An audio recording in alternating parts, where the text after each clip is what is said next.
Ramanina fanivan izy zay toanane. Nisy ny sababaka tany ny samaka izy zao. Atatsika ny Jodasy fa vany maty andrano reny topilasy topivaky.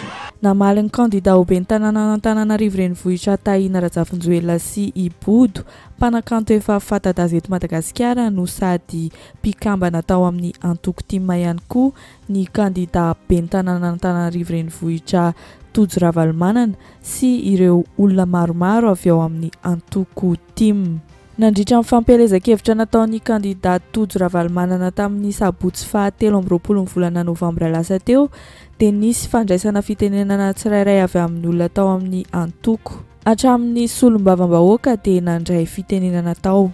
Ny député Todisoa Andriamampandry no tena anisan'ny namaly ny candidat Tahina Rajafinjoelina sy ny mpanakanto Body Razafindrazaka tao. Rehefa anjaran'ity solombavam-bahoaka ny boriboritany fahaenina ity no nandray fitenenana dia nazava tsara ny resaka nataony, na dia tsy nanonona ny anaran'ny candidat Tahina Rajafinjoelina sy ny mpanakanto Body Razafindrazaka azy izy.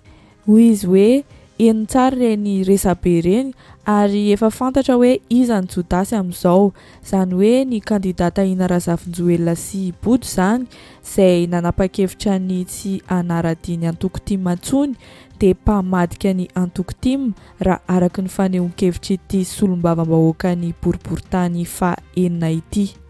Mino sy mahatoky tanteraka ty solombavam-bahoaka Todisoa Andriamampandry ity raha araka ny lahateniny fa ny candidat Tojo Ravalomanana ihany no ahavita anovana Antananarivo. Misy wawawa tany maly alina fa vany maty andrano reny topilasy topivaky.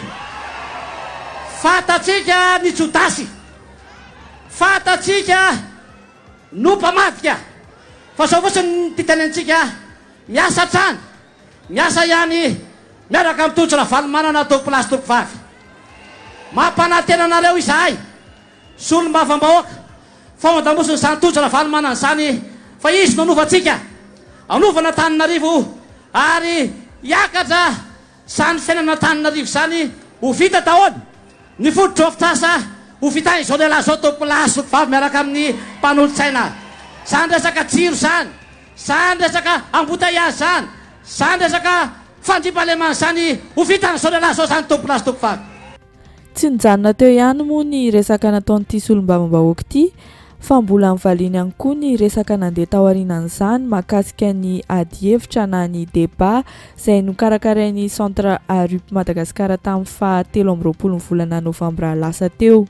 Araka ny efa fantatsika moa dia misafito ny candidat ben'ny tanàna Antananarivo renivohitra ary nahazo fanasana daholo izy ireo tamin'ity débat ity fa kosa dimy tamin'izy ireo ihany no tonga nanatrika ny ady hevitra. Dia ny candidat Ndrina Razanamasy, candidat Mahaleo Tena, ny candidat Tahina Rajafinjoelina avy amin'ny antoko Tia Tanindrazana, ny candidat avy amin'ny antoko RTM Joseph Martin Randriamampianina na fantatsika amin'ny solona anarana hoe Dadafara ihany koa izy, ny candidat Mahaleo Tena Monjarondefo ary ny candidat Gasikara Fenisoa izay Mahaleo Tena ihany koa. Izany hoe roa tamin'ireo candidat ireo no tsy tonga tao zany dia ny candidat Tojo Ravalomanana avy ao amin'ny antoko Timma sy ny candidat Arilala Ramanantsoa avy any amin'ny vovonana Irmara. Dia manoloana ny resaka iny dia nolazain'ity solombavam-bahoaka ity fa izy tena mihitsy no anisan'ireo nanakana ny candidat ben'ny tanàna Tojo Ravalomanana tsy handray anjara amin'izany débat zany satria fandanian'andro fotsiny zany. Fa raha hanao débat kosa dia izy solombavam-bahoaka Todisoa Andriamampandry no tokony ho antsoina.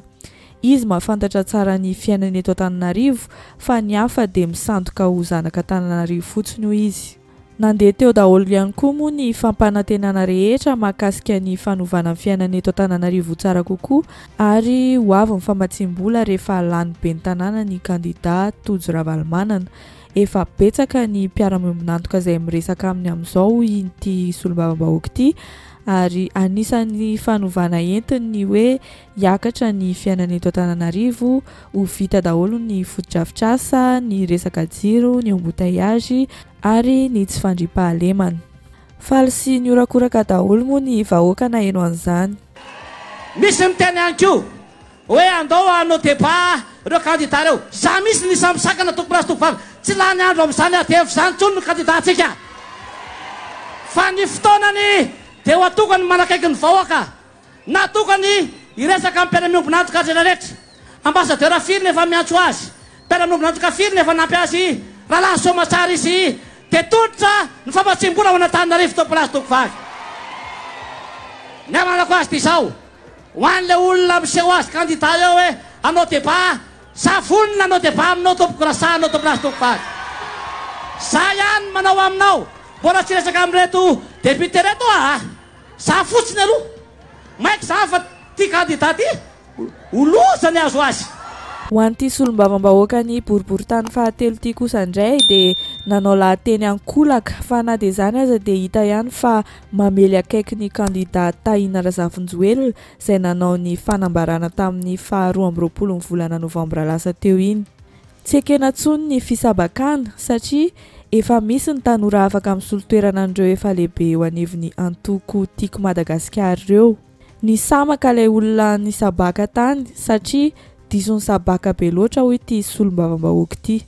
Ny ome mafy dia mafy moa ny candidat ben'ny tanàna Antananarivo renivohitra Tojo Ravalomanana sy ireo olona rehetra teo akaikiny nandritra n'ity fandraisan'ny solombavam-bahoaka ny boriboritany fahatelo fitenenana ity, ka hita fa fantany sy azony tsara ihany ny zavatra mbareto fa ny safidiny tsy teny izy. Nisy sababaka tany ny samaka izy zao. Loza ny samaka le olona satria diso misabaka loatra e. Tsy akantsika tsony zany. Manana tanorintsika, manana mpandimby ny Flora Valomanana, tsy maintsy miova Antananarivo sady zany e. Ninona taon lahy tsy maintsy anay Antananarivo e. Araky ny efa voalaza teo moa, ny candidat ben'ny tanàna Antananarivo renivohitra Tojo Ravalomanana dia tsy dia nisy nambara firy manoloana ny resaka nataon'ny candidat Tahina Razafinjoelina iny, na ihany koa ity soratra lava dia lava izay nosoratany Bodo ity. Tsy dia nanao resaka lava ity candidat ity fa tao anatin'ny fanentanana ny vahoaka, indrindra fa ny tanora malagasy hifidy azy raha tena mila fanovana, dia nanentana an'ireo mpifaninana aminy hanohana azy ihany koa izy raha milaza fa tena manana an'izany fanovan'izany marina. Betsaka amintsika tanora tia makafia manaradia fa tsy tonga mifidy, fa ilayntsika mba hahafahan'ilay fanovana tena ho tafapetraka any ka nampifaninana amintsika ary mino fa afaka mitondra fanovana koa izy raha manana fanovana izy azay tohanane. Ny filoha teo aloha Marc Ravalomanana kosa indray dia tsy niteny mahakasika an'ity raharaha ity mihitsy na kely aza, fa ny fantoka bebe kokoa tamin'ny fampelezan-kevitra sy ny fampandaniana ny zanany Tojo Ravalomanana candidat ben'ny tanàna Antananarivo renivohitra. Fa izao kosa ho an'ireo tsy naharaka, raha averina resana fofohy ny zavatra nitranga tamin'iny herinandro iny dia mivoaka tamin'ny fahanginana ny candidat Tahina Razafinjoelina sy ny mpanakanto Bodo Razafindrazaka manoloana ny fanendrikendrehana nataon'ny olona sasatsasany tao amin'ny tambazotran-tserasera sosialy izay tsy avy amin'ny compte fako akory fa compte tena izy. Olona manam-pahefana, manana andraikitra ambony eo amin'ny fitondrana amin'izao fotoana izao satria solombavam-bahoaka ary niampy tompona andraikitra ambony tao amin'ny antoko tim. Nankalazaina manerana ny tambazotran-tserasera fa jodasy, devoly ary nampitoviana tamin'ny biby mihitsy ny candidat Tahina Razafinjoelina raha araky ny nambarany.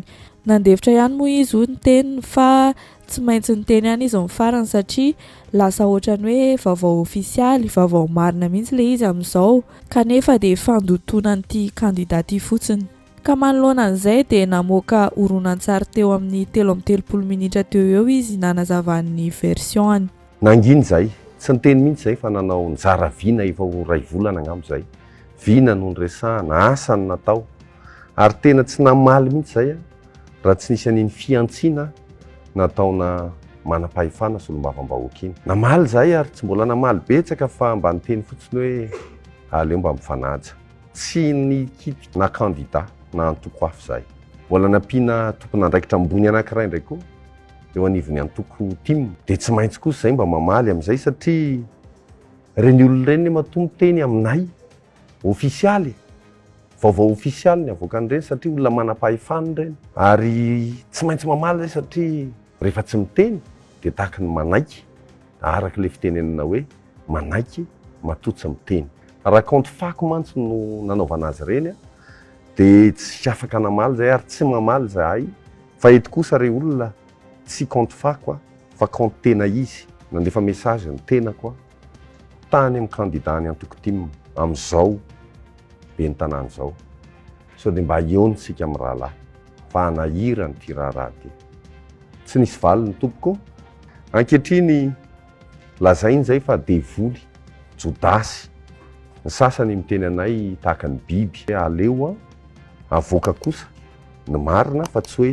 zay tsy mitovy hevitra amin'ny ranona na ranona dia lazaina fa devoly jodasy mpamadika ary hoe lazaina fa tahaka ny biby ity kosa ny faneho-kevitra nataon'ny mpanakanto body tao amin'ny tambazotra-tserasera sosialy raha fitinina dia hatramin'izay naty mazy tamin'ny taona 2024 dia niezaka ny omarina sy mahitsy foana izy ny olana misy eo amin'ny antoko tim amin'izao fotoana izao dia efa niova ny toe-tsaina sy fomba fiainao satria efa maro ny manao vava-tsiambina, manao vava-ratsy, mampiasa tetika maloto anapotehana an'ireo olona rehetra izay tsy mitovy hevitra aminy fa ny tena mampalahelo dia ny ao an-trano ihany no mifandripaka hoy ity mpanakanto ity. Misy andiana olona avy aty afara izay tsy manana fototra hijoroan'ny tim mihitsy no virus ao anatin'ny tim ao, mpandrava fa tsy mpanangana. Nanao fanambarana ofisialy ihany koa i Body fa i Taina Razafinjoelina zany no safidiny manoloana an'ireo zava-misy rehetra eo anivon'ny tim ankehitriny ireo. Taina Razafinjoelina satria manana fijery miabo, tsy miangatra, nanadiadiny tolotra omeny, mamaly ny masotsivana napetrany, na dia samy tiany daholo azy izy roa izay samy efa voataiza tao anatin'ny antoko tim, na zany ny candidat Taina Razafinjoelina na ihany koa ny candidat Tojo Ravalomanana. Amin'ny ankapobeny dia izay no voalazan'ity mpanakanto ity. Samy manana ny fijeriny sy ny safidiny daholo moa ny tsirairay manoloana an'ity resabe ity, kanefa kosa tsy takona fenina tsony ankehitriny fa misy ady mangatsiaka eo anivon'ireo mpikambana ao amin'ny antoko Tiako Madagasikara. Izay kosa no mamarana an'ity video ity, misaotra betsaka ny hainao hatramin'ny farany, aza adino ny misabone sy manao j'aime ny video dia amin'ny manaraka indray.